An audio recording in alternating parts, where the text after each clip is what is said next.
Doctor Baba Saheb Ambedkar open university.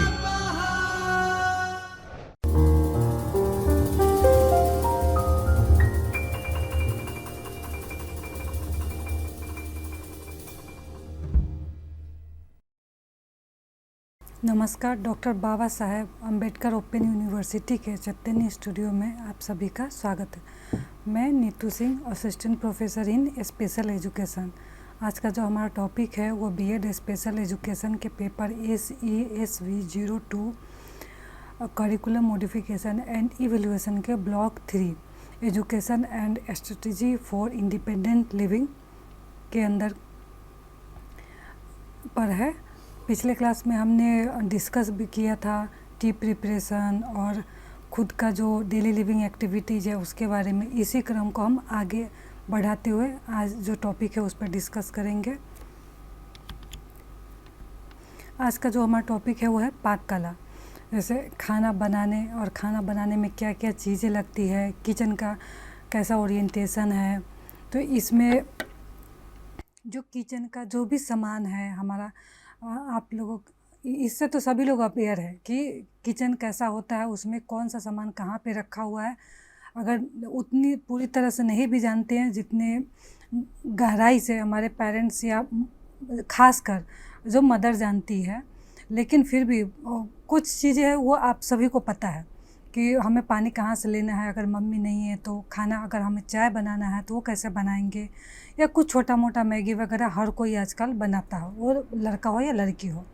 तो इसी में अगर जो VI पर्सन है या स्टूडेंट है उसको हमें कुछ बनाने के लिए सिखाना है। जैसे पिछले क्लास में हमने टी प्रिपरेशन के ऊपर थोड़ी सी चर्चा की थी, तो यहाँ पे अगर उसके अलावा और भी जैसे दाल चावल रोटी ये सब अगर बनाना है तो किस तरह से बनाएंगे, किचन के बारे में उनको कैसे हम अवेयर करेंगे।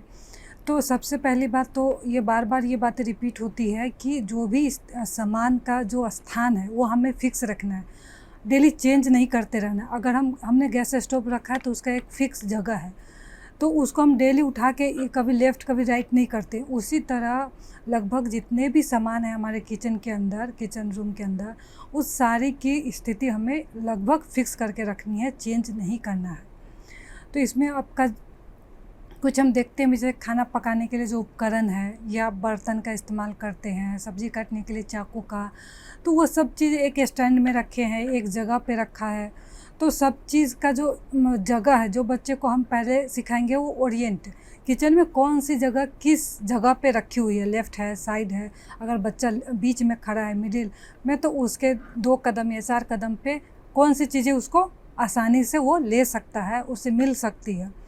फिर जैसे आटे का जो बॉक्स है, डब्बा है या कंटेनर है, चावल का, दाल का, मसाले का मसाला बॉक्स, और किनारे की जो वस्तुएं हैं जैसे आपका ऑयल हो गया, घी है, तो ये सब चीज़ें किस जगह पे हमने रखा है, बच्चे की कितनी दूरी पे है, वो किस तरह से उसका उठा के इस्तेमाल करेंगे, फिर उसी जगह पे रखेंगे। फिर चूल्हे के विभिन्न भाग, अगर गैस स्टोव पे खाना बना रहे तो उसके बारे में सारा जानकारी होना चाहिए। ऑन ऑफ कैसे होगा, नीचे से रेगुलेटर कैसे ऑन करना है, ऑफ़ करना है। अगर कोई दूसरे उपकरण पे बना रहे हैं, जैसे गांव में मिट्टी का चूल्हा होता है या फिर जिनके पास उतना सुविधा नहीं है वो स्टोव का भी इस्तेमाल करते हैं, तो जिस चीज़ का इस्तेमाल किया जा रहा है घर में फैमिली मेम्बर के द्वारा, उस चीज़ की उसको पूरी जानकारी होनी चाहिए या हमें देनी है। पार्ट पार्ट करके देना है, स्टेप बाय स्टेप देना है। गैस लाइटर और माचिस बॉक्स का स्थान, जैसे आप पिक्चर में देख भी रहे हो कि हमने किचन का जो है वो सारा किस जगह पे क्या हुआ, क्लीनिंग का एरिया कौन सा है, किधर वॉश बेसिन है, डाइनिंग किधर है जहाँ पे हम खाना बनाने के बाद रख के या खाने के लिए हम इस्तेमाल कर सकते हैं, या कुकिंग एरिया, फिर जहाँ पे जो हमारा सारा सामान रखा हुआ है, कंटेनर रखा हुआ उसका एरिया। इस तरह से हम जो भी किचन का हमारा एरिया है उसको, उसका ओरिएंटेशन हमें बच्चे को एकदम अच्छे तरह से देना है। ये एक दिन का काम नहीं है, डेली थोड़ा थोड़ा करके। और सारी चीज़ों का भी किस तरह से इस्तेमाल होगा, अगर प्रेशर कुकर का इस्तेमाल कर रहे हैं तो, या भगोना का इस्तेमाल कर रहे हैं तो, हर एक बर्तन का अपना अलग इस्तेमाल होता है अलग अलग चीज़ें बनाने के लिए, और किस तरह से बनाना, और सेफ्टी के साथ कि बच्चे को कोई नुकसान भी ना पहुँचे। फिर आपका इसमें प्रारंभिक कार्य, जैसे अगर सब्ज़ी बनानी है तो उसको हमें काटना है, छीलना है, फिर धोना है। पानी में अगर धो रहे हैं तो वहाँ से फिर हमें छानना भी है, निकालना भी है। अगर कुछ मैश कर रहे हैं, पीसना है। तो ये सारा चीज़ें हमें एक-एक चीज़ करके स्टेप बाय स्टेप, फिर एक दिन हमने जैसे काटने का सिखाया, फिर एक दिन छीलने का सिखाया, जैसे पीलर का हम इस्तेमाल करके आलू छील सकते हैं। तो इसी तरह हमें एक-एक चीज़ का बच्चे को स्टेप बाय स्टेप बताना है। धोएँ, साफ़ करें, फिर अगर हमने भिगोने के लिए भिगोए हैं तो उसको सुबह होके फिर पानी से निकालना भी है। फिर साफ़ करना है, अगर बीनना है, चुनना है। जैसे चावल को कई बार हम साफ़ करते हैं, उसमें अगर कुछ मिट्टी या कंकड़ पत्थर हो तो उसको साफ़ करने का, फिर आटा को छानने का। तो चुनना, बीनना, पानी में डालें और सामान को छानना। फिर आटा रोटी बनाना है तो उसके लिए हम पहले आटा गूँथेंगे, फिर उसका पेड़ा बनाएंगे बॉल के साइज़ का, फिर उसको बेलेंगे, फिर तलना है, फिर अगर रोटी बनाना है तो सेकना है। तो ये सारे चीज़ें हमें नॉर्मल बच्चे कई बार बहुत सारी चीज़ें हमें देख के या रोज़ कॉपी करके देख सीखते हैं। फिर भी खाना बनाना जो नॉर्मल बच्चे, उनको भी टाइम लगता है सीखने में। कितना पानी डालना है, कितना मसाला या नमक डालना है हमको स्वाद अनुसार। तो इस तरह से कई स्टेप में या कई दिनों में बच्चा सीखता है, जो नॉर्मल है वो भी। तो वीआई बच्चे के लिए थोड़ा ज़्यादा टाइम लगेगा, हमको पेशेंस रखना पड़ेगा, लेकिन वो भी धीरे धीरे अच्छे तरह से सीखते हैं और सारा काम करते हैं। जैसे छाछ बनाना है, दही बनाना है, अगर कुकर में हमें दाल बनाना है, तो इस तरह से जो प्रारंभिक कार्य है स्टेप बाय स्टेप हमें बच्चे को बताना है। फिर अगर खाना बनाने के बाद कंप्लीट हो गया हमारा बनाना, तो उसको खाने के लिए परोसना भी है। तो पके हुए भोजन को परोसने के लिए बर्तनों में निकालना, अगर हम दाल आप बाउल में, बाटी में निकालोगे, अगर चावल रख रहे हो, रोटी रख रहे हो थाली में, प्लेट में, किस तरह से हमें परोसना है वो भी हमें सिखाया जाता है कि हम प्रेजेंट कैसे करें। फिर डाइनिंग टेबल लगाना, आदि फर्श पर बैठकर खा रहे हैं, मतलब कि नीचे ग्राउंड पे आप खा रहे हो या फिर डाइनिंग टेबल का इस्तेमाल कर रहे हो, तो उस चीज़ को हमें, जहाँ पे हम बैठ के अगर नीचे ज़मीन पे खा रहे हैं तो उस एरिया को हमें साफ़ करना है। वहाँ पे आप खाना रखने के लिए थोड़ा ऊँचा कोई चीज़ इस्तेमाल कर सकते हो, या फिर डाइनिंग पे खा रहे हो तो डाइनिंग टेबल पर हमें किस तरफ लगाओगे, कैसे लगाओगे, हमें पानी भी वहाँ पे रखना है डाइनिंग टेबल पे। फिर सारा जो खाना हमने बना लिया है उसको भी रखना है, वहाँ पे रखने के बाद फिर हम परोसते हैं। फिर परोसे जाने वाले भोजन को डाइनिंग टेबल पर या फर्श पर रखना। थाली में भोजन घड़ी के कांटे के अनुसार ही परोसा जाना चाहिए। जो भी बच्चे हैं उसे हम जब खाना परोस के देते हैं तो वो भी क्लॉकवाइज ही परोस के देते हैं, और जब वो बच्चे को हम परोसना सिखाते हैं तो वो क्लॉकवाइज का ही प्रयोग करते हैं। फिर पानी देना, खाना खाने के बाद खाली बर्तन, जो जूठे बर्तन हैं उनको वहाँ से टेबल से उठा के फिर वॉश बेसिन में रखना। जो भी आप इस्तेमाल कर रहे हो, डाइनिंग टेबल है, मेज़ है या फर्श है, तो खाने के बाद वहाँ पे गंदा हो ही जाता है, तो उसको हम कैसे सफाई करें, उसकी सफाई करना सिखाना है। तो जैसे आपका यहाँ पे भोजन को घड़ी के कांटे के अनुसार परोसना है, तो यहाँ पे हम इसको भी इस तरह से भी फॉलो कर सकते हैं। जैसे कि जो 1 और 2 बजे की जो स्थिति है उसमें हम जो मिठाई, खाद्य सामग्री या जो मीठा खाने में हम उपयोग करते हैं वो रख सकते हैं। 3 बजे की स्थिति है उसमें आप रोटी, भाकरी या जो भी बना रहे हो, पूरी, ब्रेड, वो रख सकते हो। फिर 4 बजे की स्थिति में आप दही।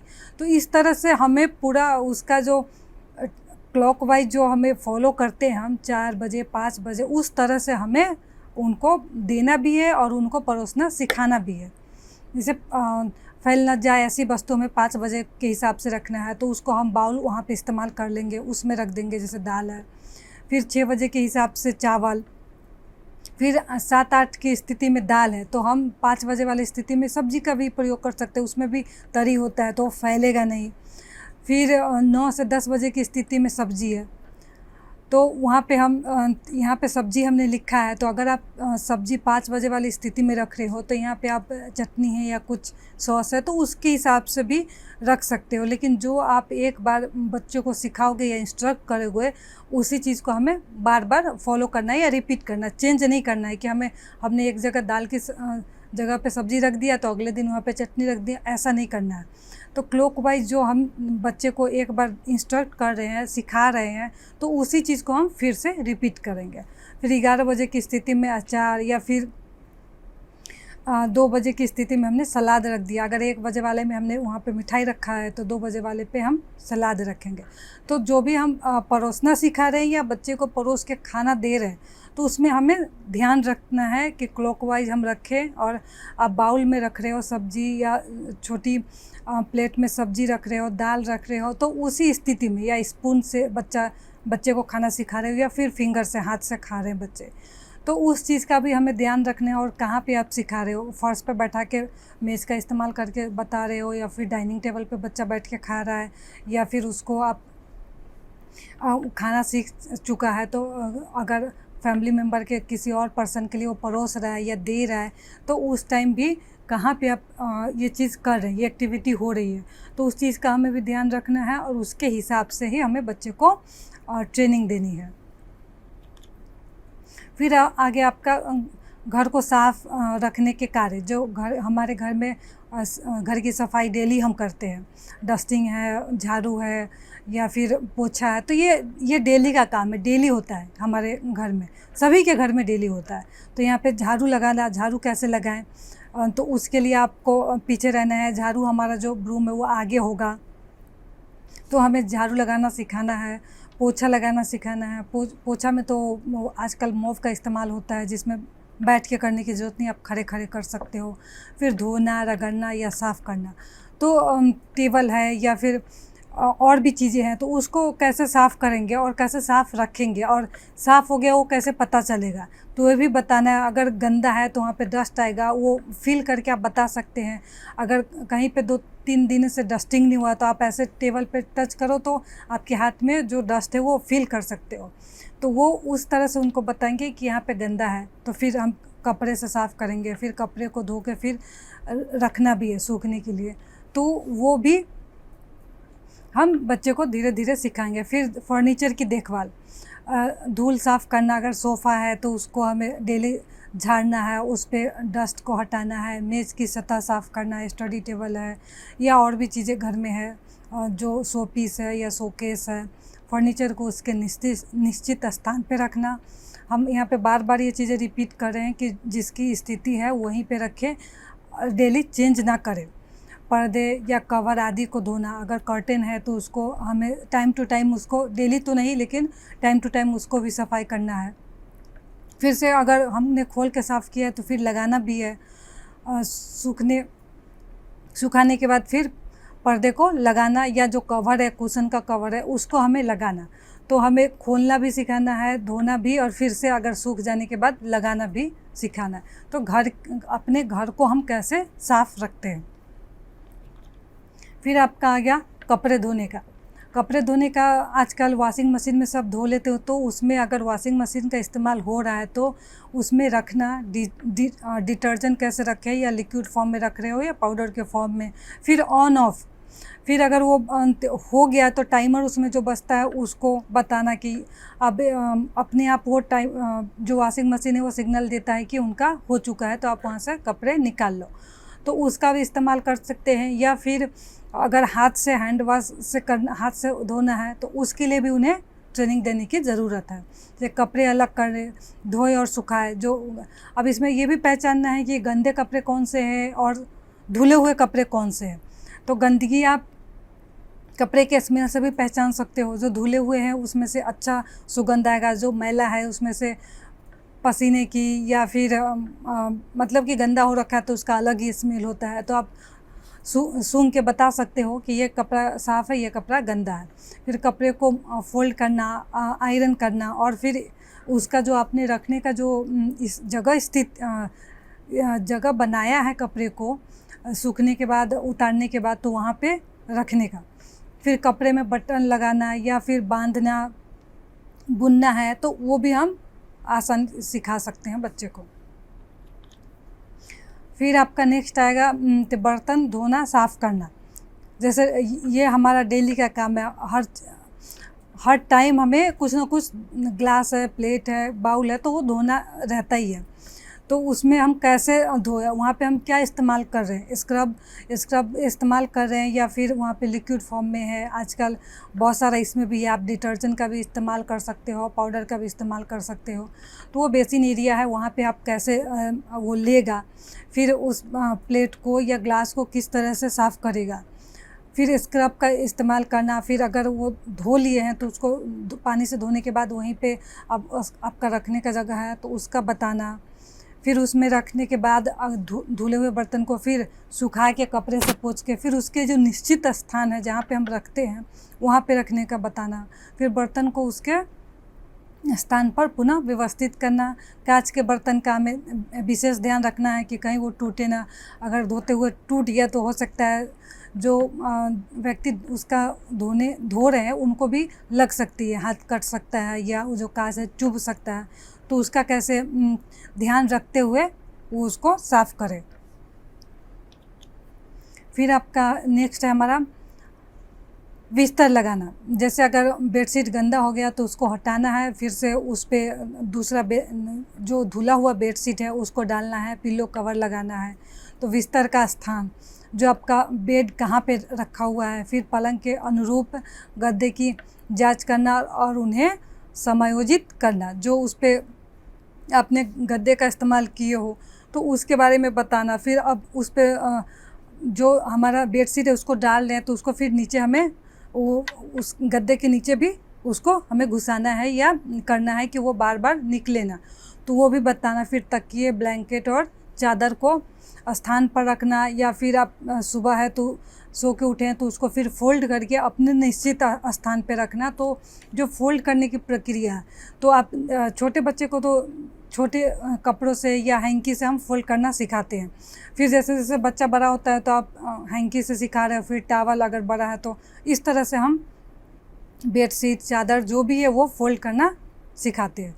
तो उस तरह से वो सीख सकता है और अपने जो स्थान है उस पर फोल्ड करके आसानी से रख सकते हैं।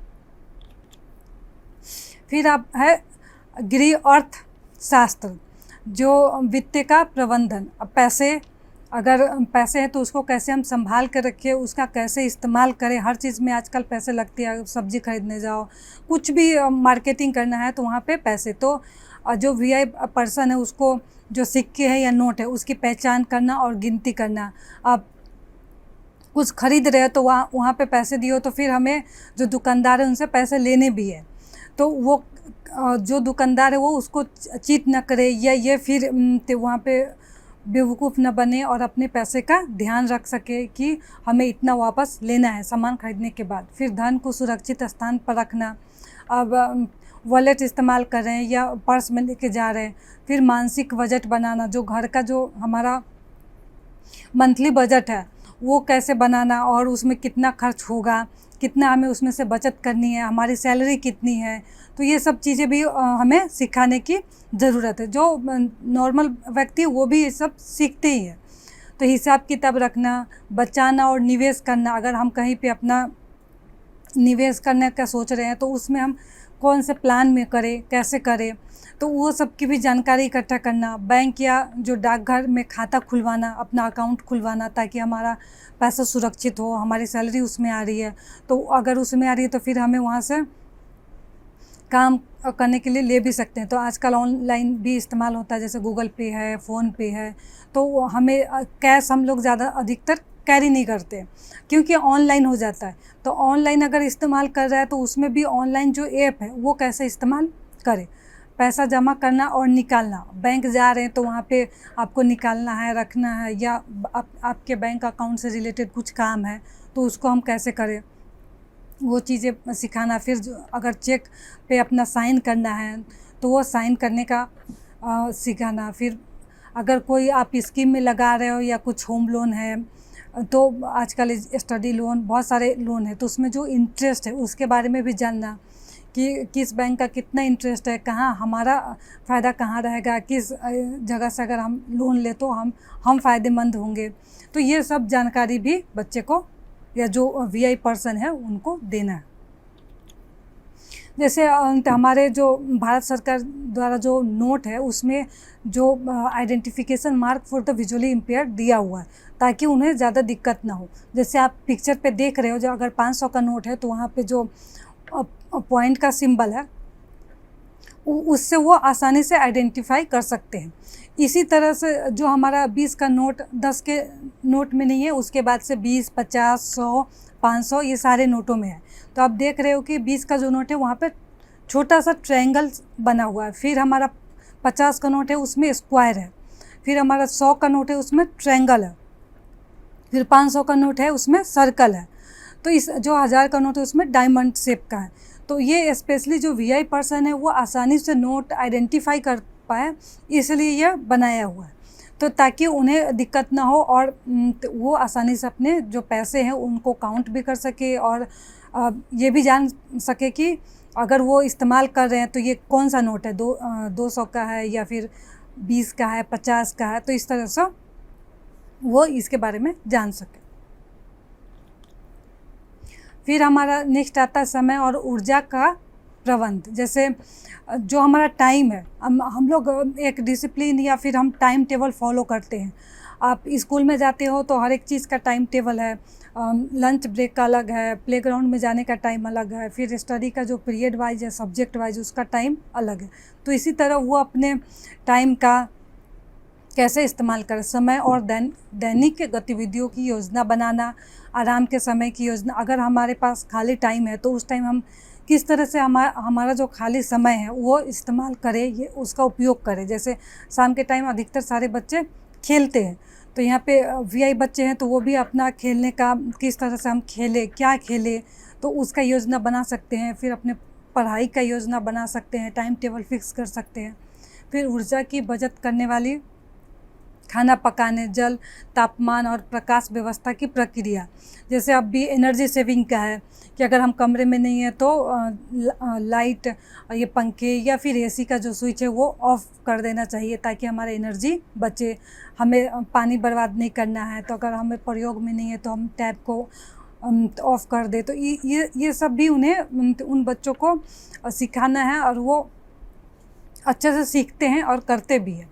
फिर हमारा है घर में सजावटी वस्तु। अगर हमारे घर को सजाना है तो उसमें बहुत सारे हैंडमेड भी आते हैं और आप ख़रीद के भी ला सकते हो। जैसे वस्तुओं, फर्नीचर और सजावटी वस्तुओं का चयन करना कि ये पेंटिंग बहुत अच्छा है या फिर ये जो गुलदस्ता है वो बहुत अच्छा है। तो जो वीआई पर्सन है उनको भी अगर अपना घर या कमरा या टेबल ये सब पे कुछ सजाना है या ख़रीदना है तो उसके बारे में भी वो भी अपना चॉइस रखते हैं, अपने हिसाब से करते हैं और कर सकते हैं। करने की हवा और प्रकाश का प्रवेश संभव हो सके। अगर जो हमारा घर का जो भी हम सजावट कर रहे हैं तो वो भी हमें ये भी देखते रहना है कि व्यवस्था इस प्रकार करना है कि हवा और प्रकाश प्रवेश संभव हो सके। जैसे अगर विंडो के पास रख देंगे तो विंडो खुल ही नहीं पाएगा, तो उस चीज़ का भी हमें ध्यान रखना है कि अगर हमें हैंग करना है कोई चीज़, पेंटिंग, तो हम किस तरफ करें या कुछ भी रखना है हमारे घर में, तो ये सब चीज़ों का हमें ध्यान रखते हुए रखना है कि जो हमारा विंडो है अच्छे से खुल सके, जो हमारा डोर है उसमें कोई दिक्कत ना हो, या फिर बीच में ना रखे कि कुछ कमरे में कोई चलते हुए उससे टकरा जाए या गिर जाए। तो इस चीज़ का भी हमें ध्यान रखते हुए करना है। कैलेंडर, पोस्टर, मूर्ति जैसे चीज़ों को उचित स्थान पर व्यवस्थित हैंग करना है या फिर रखना है। अगर आप चिपका रहे हो वॉल पे तो वो भी देख के कि किस तरह अच्छा रहेगा, किस साइड में हम अपने कमरे के साइड में चिपकाएं, तो उस हिसाब से हमें वहाँ पे पेस्ट करना है या चिपकाना है। जैसे आप पिक्चर में कुछ देख रहे हो जो वीआई बच्चे हैं उनके खेलने के लिए, जैसे चेस है, तो जो नॉर्मल बच्चे होते हैं उनके लिए चेस है वो मतलब प्रिंट में होता है, वाइट और ब्लैक। यहाँ पे जो वीआई बच्चे हैं उनके खेलने के लिए जो चेस है वो लकड़ी का बना हुआ वुडन है। और यहाँ पे आप जो चेस का जो मोहरे होते हैं उसको यहाँ पे हम उठा के उसमें रखते हैं। ऐसे सिंपल वाले में तो हम सिर्फ उठा के यहाँ पे रख दिया कि किस घर में रखा हुआ है, तो यहाँ पे बच्चे को नीचे से लगा होता है तो उसमें जो होल बना है उसमें हम ऐसे करके डाल देते हैं। तो इस हिसाब से जो चेस है वो वीआई बच्चों के लिए बनाया हुआ, तो वो इससे आसानी से खेल सकते हैं। फिर क्यूब है, रूबिक क्यूब है, तो उस पर भी जो नॉर्मल बच्चे हैं तो वो कलर रंग देख के उसको मैच करते हैं। यहाँ पे जो वीआई बच्चे हैं उनके लिए वहाँ पे उभरा हुआ है, देखो आप, सर्कल है, स्क्वायर है, तो इस तरह से वो इससे खेल सकते हैं। फिर जो लूडो है वो भी उभरा हुआ है, तो यहाँ पे जो लूडो है उसका सारा जो ये टेक्टाइल की तरह है, और जो उसका घर है या बढ़ाने का है वो सब कुछ उभरा हुआ है, तो आप टच करके फील करके उसको महसूस करोगे। यहाँ पे अगर लो विजन बच्चा है तो कलर देख सकता है, लेकिन अगर टोटली ब्लाइंड बच्चा है तो कलर भी नहीं देख पाएगा, तो फिर कैसे खेलेगा। तो यहाँ पे वो फील करके और जो उनके साथ खेल रहे हैं तो उससे वो उनको पता चल जाएगा या 4 आया या 2 आया, और हमें कितने घर, हमें अपना जो गोटी है उसको आगे करना है। फिर नीचे भी कुछ और जो खिलौने हैं, ब्लॉक्स है, तो ये सब से जो वीआई बच्चे हैं वो अच्छे से खेलते हैं, और हमें उनको खेलने का सिखाना है, मोटिवेट करना है, तो बच्चे उसमें उनको भी मज़ा आता है और वो भी अच्छे से खेलते हैं। फिर आपका नेक्स्ट है शॉपिंग करने का वीडियो, खरीद वीडियो की समझ। अगर हम कुछ सामान खरीदने जाते हैं मॉल में या कहीं दुकान पे, तो सामान की गुणवत्ता, जो सामान हम ले रहे हैं वो कैसा है, उसका आप टच करके देखोगे। हम पूरा खोल के भी देखते हैं कि कहीं फटा तो नहीं है या कहीं कुछ उसमें लगा हुआ तो नहीं है। तो यहाँ पे जो सामान की जो क्वालिटी है उसको देखने का। फिर दुकानों के प्रकार और उनके स्थान। अब हमें ये आपको पता है कि हम यहाँ से जाएंगे तो हमें कौन सा मार्केट में जाना है या कौन सा मॉल में जाना है। फिर मॉल में भी जाने के बाद इसका शोरूम इस तरफ होगा या उसका शोरूम, पार्टिकुलर चीज़ का जो शॉप है या दुकान है वो हमें मॉल के सेकंड फ्लोर पे मिलेगा या थर्ड फ्लोर पे या लेफ़्ट साइड में या राइट साइड में। तो यहाँ पे जो किस शॉप में जाना है उसके बारे में भी बताना है, उसका स्थान क्या है, खरीद की विधि, खरीद का समय और प्रस्थान की संख्या, थोक में खरीदी के लाभ। अगर बहुत सारा सामान आप एक साथ खरीदते हो होलसेल में तो उसके क्या लाभ है या क्या नुकसान है, किस तरह से हमें मार्केटिंग करना है। आजकल बहुत सारा जो शॉपिंग है वो ऑनलाइन ही हो जाता है। फिर गलत तौल, अगर कुछ सामान ले रहे हैं जैसे 1 केजी 2 केजी इस तरह से लेना है, तो जो तौल के दे रहा है वो तो कहीं चीट नहीं कर रहा है, सही से तौल रहा है कि नहीं। भ्रामक पैकिंग और मिलावट जैसी कदाचारों के प्रति जागरूकता। अगर कोई चीज़ है वो मिलावट किया हुआ तो नहीं है, वो अच्छा कैसे उसका हम कैसे पता चलेगा कि जो सामान है, प्रोडक्ट है वो अच्छा है। जैसे पैकिंग है तो उस पर एक्सपायरी डेट, मैन्युफैक्चरिंग डेट ये सब मेंशन किया होता है, उसका फिर डिस्क्रिप्शन दिया होता है कि इसमें ये चीज़ें लगी हुई है। फिर उसका जो प्राइस है वो एमआरपी पे होता है। तो ऐप है कि आप आजकल ऐप भी इस्तेमाल होता है, प्रयोग में करते हैं, और बहुत सारे लोग जैसे हम और आप तो देख के उसका ये सब डेट, पैकिंग डेट या एक्सपायरी डेट ये सब पता कर लेते हैं। लेकिन जो वीआई जो पर्सन है या बच्चे हैं वो ऐप का भी इस्तेमाल कर सकते हैं। वहाँ पे हर एक पैकिंग पे बार कोड होता है, बार कोड के आगे आप वो ऐप ऑन करके लेके जाओगे मोबाइल इस तरह से, तो वो उसका पूरा डिस्क्रिप्शन बोल के बताता है। तो उस तरह से भी हमें पता कर सकते हैं कि इसमें इस कंटेनर में या जो पैकेट है उसमें कौन सा प्रोडक्ट है और कैसा है। उपभोक्ता अधिकार और जिम्मेदारियाँ। तो एज अ कस्टमर हमारी क्या क्या जो अधिकार है उसके बारे में भी जो वीआई पर्सन है या हमें भी पता होना चाहिए। फिर शॉपिंग बैग का उपयोग कैसे करें और उनमें वस्तुओं को कैसे व्यवस्थित रखें। जैसे अगर शॉपिंग बैग है, आप लेके जा रहे हो कि उसमें सब कुछ डाल के लाना है, तो किस तरह से उसका उपयोग करें। अगर कुछ खरीद रहे हो तो उसमें रखने का है तो पहले क्या रखें। अगर आप सब्जी मान लीजिए सब्जी खरीदने जा रहे हो तो आपने टमाटर भी लिया, आलू भी लिया, तो बहुत सारे लिए, तो किसको पहले हम रखेंगे, किसको ऊपर रखेंगे। अगर हमने टमाटर रखने के बाद आलू रख दिया तो सारा टमाटर बेकार हो जाएगा। तो ये चीज़ भी हमें देखना है कि उसमें हम वस्तु, कौन सी वस्तु को पहले रखें। आलू पहले रखेंगे, फिर प्याज रखेंगे, फिर टमाटर रखेंगे तो टमाटर सुरक्षित रहेगा, उसे कुछ नहीं हुआ। तो ये भी हमें देखना है कि अगर बैग में आप बहुत सारा चीज़ एक साथ रख रहे हो तो किसको हम पहले रखने और किसको हमें लास्ट में रखना है, और बहुत सारा सामान तो किस तरह से हम व्यवस्थित करें। जैसे अगर बच्चा स्कूल बैग भी इस्तेमाल करता है स्कूल जाने के लिए, तो उसमें भी हम व्यवस्थित करके देते हैं कि इधर लंच बॉक्स रखना, इधर बुक्स है, इधर आपका पेंसिल पाउच है, इधर वाटर बॉटल है। तो उस तरह से हमें शॉपिंग बैग का या किसी भी बैग का इस्तेमाल कर रहे हैं तो कैसे इस्तेमाल करें वो भी हमें सिखाना है। जैसे आप पिक्चर में देख रहे हो कि अगर शर्ट है, टी शर्ट है, तो कुछ आप फील करके भी हम पता कर सकते हैं ये कॉटन का है, पॉलिस्टर है, लेलिन है, कैसा कपड़ा है। फिर अगर वज़न हो रहा है तो 1 केजी का है, 2 केजी कैसे कर रहा है, जो आपका दुकानदार है वो सही वज़न कर रहा है कि नहीं। अगर जो हम मॉल में सामान ले रहे हैं तो वो जो बार कोड से है, आप उसका सैंपल या पूरा डिस्क्रिप्शन आप जान सकते हो। हर एक बोतल पे, हर एक प्रोडक्ट के बोतल पे बार कोड आजकल होता ही है।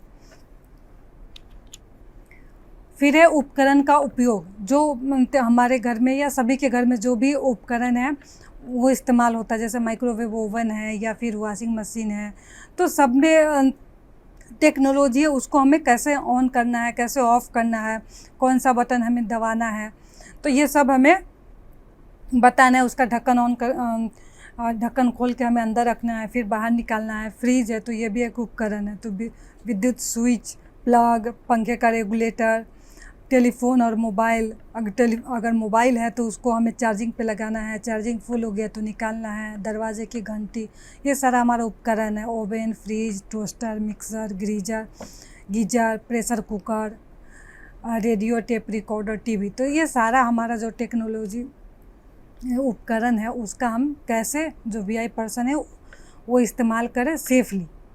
ऑन ऑफ़ करना है, कितने देर में हम ऑन करना चाहिए, कितने देर में ऑफ़ करना है, कैसे उसमें हम रखेंगे, फिर निकालेंगे, उसका दरवाज़ा ठीक से बंद हुआ कि नहीं। तो ये सारे चीज़ें हमें उनको सिखाना है। फिर आपका आ गया घरेलू देखभाल, जो हमारा है कचरा निकालना और पोछा करना, दरवाजे, खिड़की, फर्नीचर आदि का रख रखाव। फिर फर्नीचर, टीवी, एयर कंडीशनर जैसे उपकरण की व्यवस्था, दीवारों को रंगना, दरवाजे, खिड़कियाँ, फर्नीचर जैसी चीज़ों को चमकाना या रंगना, वाहनों को रखने के लिए उपयुक्त स्थान आवंटित करना तथा उन्हें वहाँ व्यवस्थित रखना। अगर आप साइकिल है या गाड़ी है तो उसके भी नीचे पार्किंग एरिया में या फिर गैराज है उसमें रखने का कैसे रखें। आवाजाही के स्थानों को अवरोधों से मुक्त रखना। जो हमारे कमरे में या हमारे घर में घुसने का जो जगह है उसे हमेशा खाली करके रखना, वहाँ पे कोई बाधा नहीं रखना। जैसे बीच में चेयर रख दिया या कुछ खिलौना रख दिया तो जो भी पर्सन आएगा उसे पता नहीं है कि वहाँ पे रखा हुआ है, तो वो टकरा के गिर सकता है, चोट लग सकती है। तो ये ध्यान में रखना कि जो भी हमारा खाली एरिया हमारे घर का या हमारे कमरे का, तो वो हमेशा बाधा मुक्त होना चाहिए। जैसे आप इस पिक्चर में देख रहे हो कि जो अपना काम है वो खुद कर रहे हैं।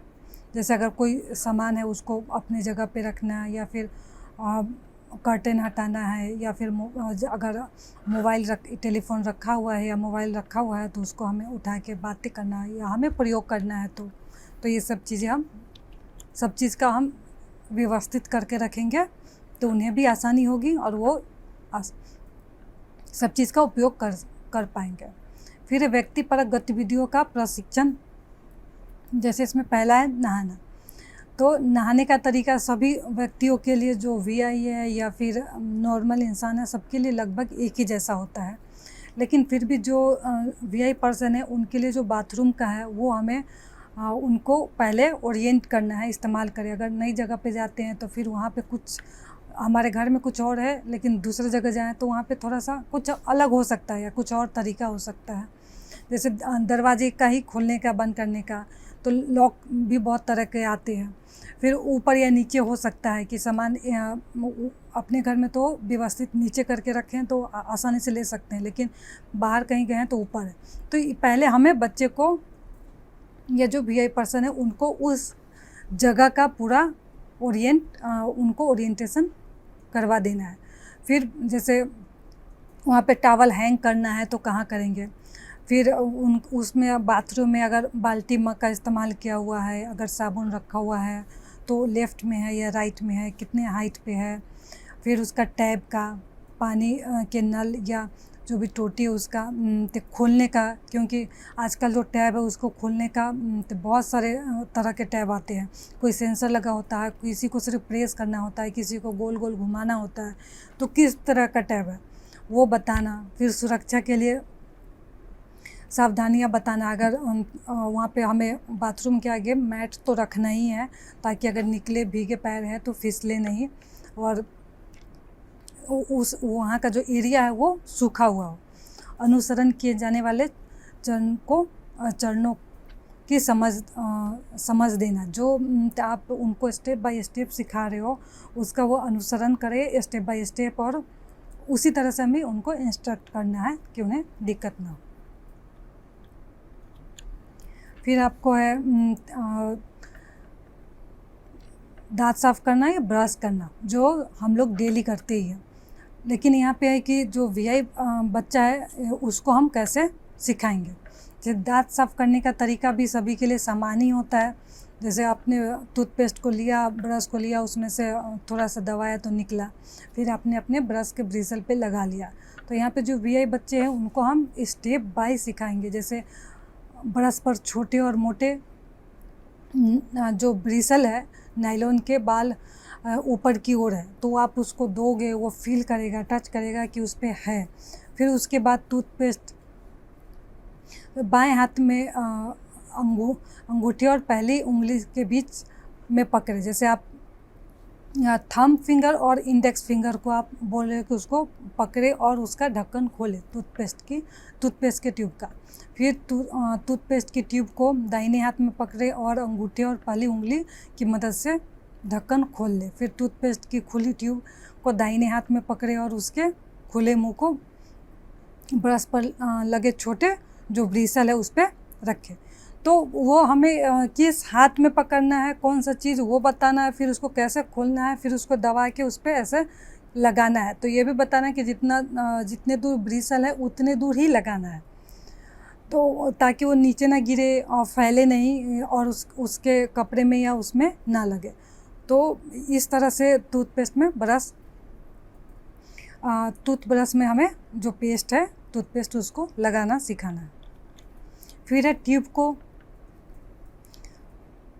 निचोड़े ताकि पेस्ट बाहर आए और छोटे नायलॉन वालों पर लग जाए, जैसे आप पिक्चर में भी देख रहे हो। फिर दाहिने हाथ में टूथपेस्ट की ट्यूब पकड़कर ढक्कन और ट्यूब बंद कर वापस उसकी जो जगह पे है, जो निश्चित स्थान है वहाँ पे उसको रख दे। फिर ब्रश को बाएं हाथ से दाएं हाथ में ले, फिर जो ब्रिसल है उस पर पानी डाले और अपने जो मुंह के अंदर लेके जा और ऊपर नीचे करके जो दांत की सफाई करना है वो करे। फिर दाहिने हाथ से पकड़े ब्रश को पानी से धोकर उचित स्थान पर जो रख दे। अगर आपने ऊपर नीचे कर लिया है तो फिर उसको ब्रश को भी धो के हमें जो स्टैंड है, ब्रश का स्टैंड है उसमें या जो जगह है उसमें रखना है। फिर कुल्ला करने के लिए मुंह में पानी ले और लेने के लिए बाएं हाथ का प्रयोग करें। तो इसी तरह फिर जो बड़े लड़के हैं या बच्चे उनको हम शेविंग करना भी सिखाते हैं। जैसे शेविंग करने का भी सभी के लिए एक ही तरीका है, या आजकल इलेक्ट्रॉनिक भी आ गया है तो उसमें आपको बार बार ब्लेड बदलने की ज़रूरत नहीं होती है। जब भी बच्चे को सिखाते हैं तो उसको भी धीरे धीरे करना सिखाते हैं, क्योंकि एक ही बार अगर जोर से कर लिया तो कट लग जाए या उसमें से ब्लड निकल आए। तो सावधानी के साथ उन्हें सिखाना है। दोहरी रेजर का उपयोग अतिरिक्त सुरक्षा प्रदान करती है, जिसमें 2 रेजर लगे हुए थे। रेजर के नीचे की दिशा में घुमाना ज़रूरी है कि ऊपर से रख के फिर हम नीचे की तरफ उसको घुमाएं। फिर यह सुनिश्चित करने के लिए कि चेहरे के सभी हिस्से ठीक से सेव कर लिए गए हैं या नहीं। तो आप टच करके भी फील कर सकते हो कि हर जगह मेरा साफ़ हुआ है कि नहीं। इलेक्ट्रॉनिक्स सेवर सुरक्षा और सुविधा से भरपूर है, लेकिन वह महंगे होते हैं। तो ये पॉसिबल नहीं कि हर किसी के पास जो इलेक्ट्रॉनिक सेवर है वो हो। तो अगर इलेक्ट्रॉनिक नहीं है तो सेविंग तो करना ही है। तो ये इस सुरक्षा के साथ हमें उन्हें सिखाना है। फिर आ गया नेक्स्ट आपका कपड़ा धोना। तो कपड़े धोने का तो वॉशिंग मशीन में भी धो सकते हो, या फिर अगर उसमें नहीं धो रहे हैं तो फिर हमें हाथ से धोना है। तो हाथ से धोने के लिए फिर उनको हमें इंस्ट्रक्ट करना पड़ेगा और बार बार प्रैक्टिस भी करवाना पड़ेगा। अब उसमें क्या क्या सामानें लगती है उसको सबको एक जगह रखना है। जैसे आपका बाल्टी है या पाउडर डिटर्जेंट है जिसका भी आप इस्तेमाल कर रहे हो, तो फिर वो बच्चे का क्या पोजीशन होगा, किस तरह से वो बैठेगा। अगर सारा सामान बिखेर के रख देंगे तो पता नहीं चले कौन सा हमें लेना है, किस तरह से बच्चे को बैठना है। तो इसके लिए भी हमें इंस्ट्रक्शन या जो तो उनका स्टेप्स है उसे फॉलो करना है। जैसे बाल्टी को बीच में रखें और कपड़े धोने का सामान बाईं ओर रखें। फिर साबुन या डिटर्जेंट को दाहिने ओर रखें। फिर सुनिश्चित करें कि नल बाल्टी के ठीक ऊपर या बगल में हो। फिर साबुन को धीरे धीरे कपड़े पर रगड़े और कपड़े को बाल्टी में डुबो दे ताकि कपड़े से साबुन का झाग है वो निकल जाए। फिर कपड़े से पानी निकालने के लिए मोड़े और निचोड़े। फिर कपड़े को किसी साफ़ जगह पर फैला दे जो जहाँ पे गंदा ना हो और वो कपड़े सूख जाए। किसी लाइन या तार पर लटका दे ताकि वो सूख जाए। जैसे आप इस पिक्चर में देख रहे हो कि पहले हमने बकेट लिया, फिर वहाँ पे डिटर्जेंट डाला, फिर उसमें कपड़े डाला है, फिर उसको अच्छे से सर्फ के अंदर डाल के रगड़ा है। फिर उसमें कप निकालने के बाद पानी को ड्रेन कर दिया, फिर से हमने उसको खंगाला है। फिर नेक्स्ट है हमारा कपड़े की पहचान। जो कपड़े का पहचान हम कैसे कर सकते हैं, तो हम टच करके कर सकते हैं। कॉटन का या फिर उसके रेशम का है, नायलॉन का, पॉलिस्टर का है। फिर उसके आकार से भी हम पहचान सकते हैं, या उस पर कोई कढ़ाई वर्क है, डिज़ाइन है, तो किस तरह का उस पर डिज़ाइन है या उस पर उसका आकार कैसा है, तो इससे भी हम पहचान करना सिखा सकते हैं।